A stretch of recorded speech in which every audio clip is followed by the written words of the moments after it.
Hello and welcome to Consequence. This will be our short series explaining the core concepts of Mythic Protocol, its effects on the world, and the consequences therein.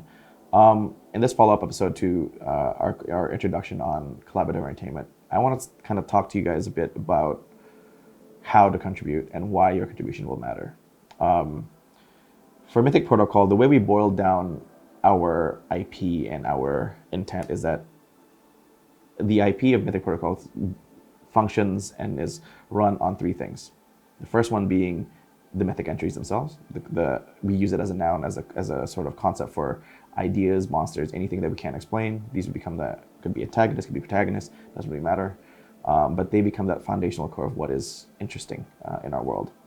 And then we also have the dossiers. These will be the characters, the operatives, or various different characters within the world itself. And lastly, the case files, where the mythic entries and the dossiers all come together to tell a new story or to be the blueprint for a larger story. And that's where all of you guys can come in. Our vision is that as a collaborative entertainment ecosystem, Mythic Protocol allows you guys to write your own mythic entries, write your own dossiers, and write your own case files. And these are compounding things. These are compounding concepts where somebody can have an idea for a monster, and somebody else could have an idea for a character that it could interact with said monster, and another person can come in and write the story around that interaction. And that's the beauty of it, where we at Mythic Protocol, our only goal is to build a sort of playground where we ask the big questions of what if. What if certain things happened in history? What if there's more to magic or the supernatural than we don't know? And then all of it is up to you guys. Your input, your ideas on what could be your interpretation of a ghost, of a wraith, of a banshee, whatever these things are. They could be cultural, they could be original, and that's the beauty of it. These concepts are universal, and these concepts are so interesting, and it all depends on your input.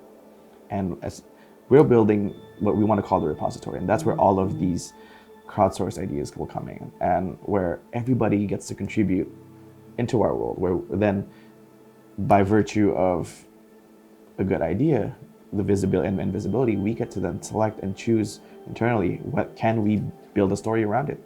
Is that could it be an interesting monster that we put into the game? Could your story of how someone else's monster be interesting enough to be turned into a quest line or a comic or a movie? And that's really exciting, because speaking as a creative, as a writer that has been looking for a very long time outside in, looking at how do I get into the film industry, how do I get into the game industry, it's often so jarring and so difficult to see a pathway, I guess a path into these different industries when the ideas are there, the creativity is there. And so our hope is that we empower you guys to share your ideas, and that you guys will want to share your ideas to be a part of this world that collectively we can build together.